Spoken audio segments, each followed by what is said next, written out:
Ruth Kapitulo 2. Si Ruth sa bukid ni Boaz.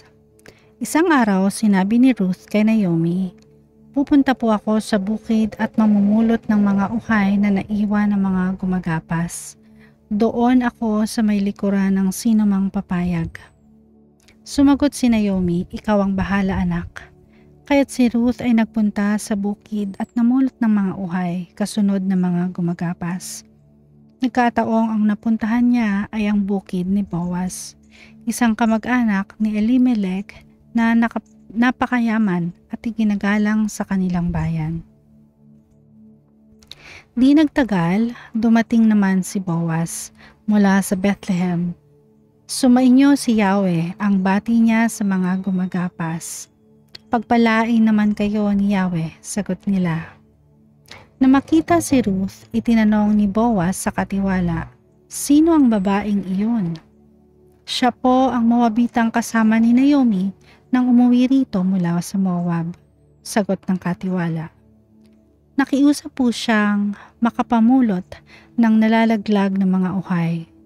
Pinayagan ko naman, kaya't maagang maaga pa'y narito na siya.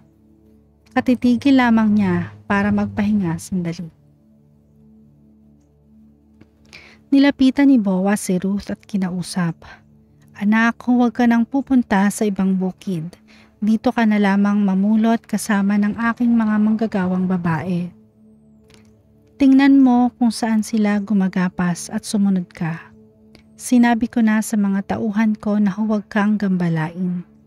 At kung ikaw ay nauuhaw, malaya kang uminom ng tubig mula sa aking banga." Nagpatira pa si Ruth bilang pagbibigay galang at nagtanong, "Ako po ay isang dayuhan, bakit po napakabuti ninyo sa akin?" Sumagot si Boaz, "Nabalitaan ko ang lahat ng ginawa mo sa iyong biyanan mula nang mamatay ang iyong asawa. Alam ko ring iniwan mo ang iyong mga magulang at sariling bayan upang manirahan sa isang lugar na wala kang kakilala. Pagpalain ka nawa ni Yahweh dahil sa iyong ginawa. Gantimpalaan ka nawa ni Yahweh, ang Diyos ng Israel, sapagkat sa kanya ka lumapit at nagpakupkop." Sumagot si Ruth, "Salamat po. Pinalakas ninyo ang aking loob sa inyong sinabi. Kahit ako'y isang hamak na lingkod at sa katunayay hindi kabilang sa inyong mga manggagawa, naging mabuti kayo sa akin." Nang dumating ang oras ng pagkain, tinawag ni Boaz si Ruth, "Halika rito, kumuha ka ng tinapay at isawsaw mo sa sarsa." Kaya't umupo na siyang kasama ng mga manggagawa at binigyan siya ni Boaz ng inihaw na sebada. Kumain naman si Ruth hanggang sa mabusog. May natira pa sa pagkaing ibinigay sa kanya. Nang ipagpatuloy niya ang pamumulot, pinagbilinan ni Boaz ang mga manggagawa. "Hayaan ninyo siyang mamulot kahit sa tabi ng mga binigkis na uhay.